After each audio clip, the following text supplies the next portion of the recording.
G'day everyone, welcome to a market update from CSBP Fertilisers. We had so much great interest in the video that we shared with Ben last week that he's back by popular demand. Ben Sudlow, our Sales Strategy and Reliability Manager. G'day Ben. Hi Gray, how are you? This time last week we were at the verge of an Indian urea tender, which is often what gets talked about in nitrogen markets as a big market signal or driver of the market. Can you tell us how that played out compared to where we were this time last week? Yeah, so when we were here last week, we were thinking that this was a pivot point. Often the urea tender for India exaggerates market direction up or down. And what the message was given last week was, well, prices may go up, prices may go down. And if ever there was a circumstance where things went one way and then turned another, the urea market of the last 10 days has pretty much demonstrated that. Because we saw figures like 3 million tonnes have been bid into the tender, therefore the price is going to crash. There were commentators in the market talking about that. Help us unpack what really happened. The general view was that India was going to seek somewhere around 1 million tonnes, 1.1 million tonnes. So they go out to the market and they say, well, could you bid to supply this tender? So producers do that and a whole lot of traders put their volume into the tender. And what happened in that, there's 3 million tonnes were bid into the tender. Was there this view that there's this price fight happening between Russia and the Middle East? No. If you think about a producer or a trader, they're going to put a price in that is going to optimise their return, if you like, maximise the price they can get.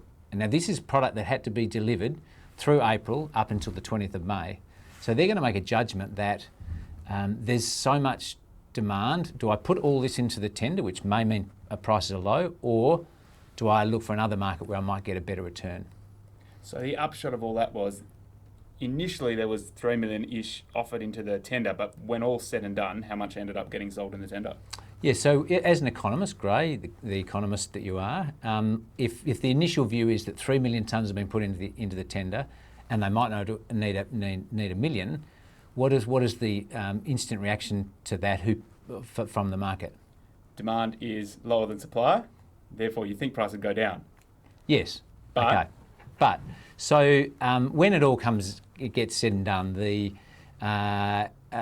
tender comes out and they say to the producers and the traders, there's the price of the lowest price. Are you going to accept that? And then the producers go, well, we don't have to accept that low price. We are either not going to supply it because the price is too low, and we just don't take the volume. So what in fact got bid was only 750,000 tonnes or thereabouts. Now, as an economist, if you were wanting 1 million and you only get bid 750,000 tonne, what is that likely to mean?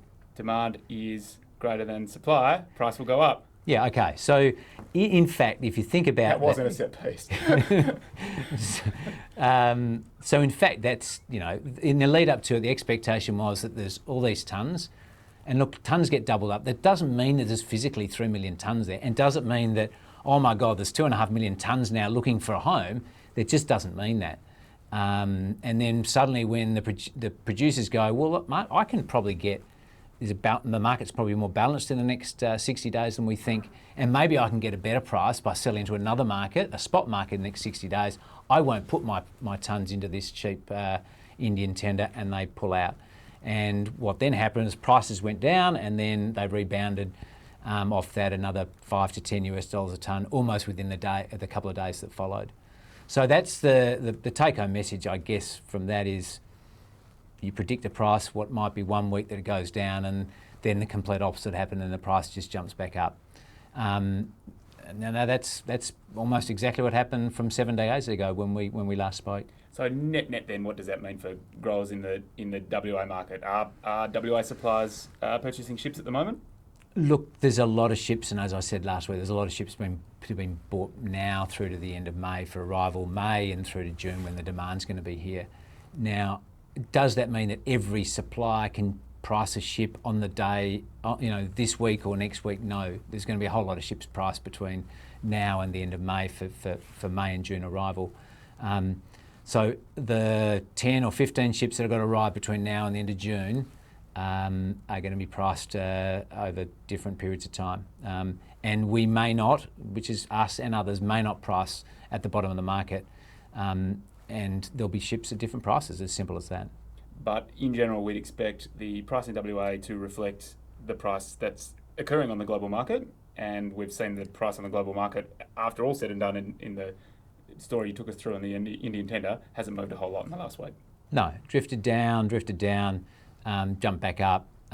No big major movements that we've seen that came out of this tender that's changed any view that we might have thought 10 days ago or probably 15 days ago.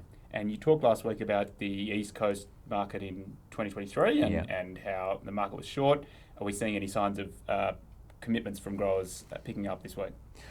Very little. And again, this goes back to the concern I shared last week. We've got to be committing to vessels now to make sure they're here on time.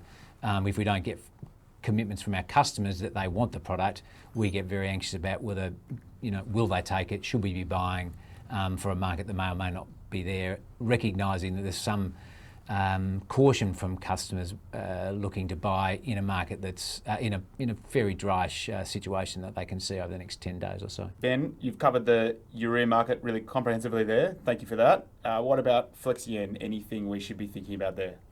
Probably the key thing with Flexien, we're making Flexien now. We've got ships arriving. As seeding, dry seeding, and then starts and tanks start getting empty as that goes into seeding, we'll be looking for customers to make sure that they think about their refill, committing to refill for post-emergent application May and June. Yeah, so please out there, if you're looking to secure your urea or Flexien requirements, make sure you're in touch with your CSBP account manager. Ben, thanks for that great overview of what's happening in the market, and we'll be hoping that someone, you or someone from your team, will be joining us weekly through this exciting time of the season. Thanks, Gray. Good on you. See you all out there. Bye-bye. This podcast is provided as general information only. The content of this podcast is not a recommendation and has been prepared without taking your objectives or circumstances into account. Before acting on the content of this, you should consider its appropriateness to your circumstances and seek independent advice.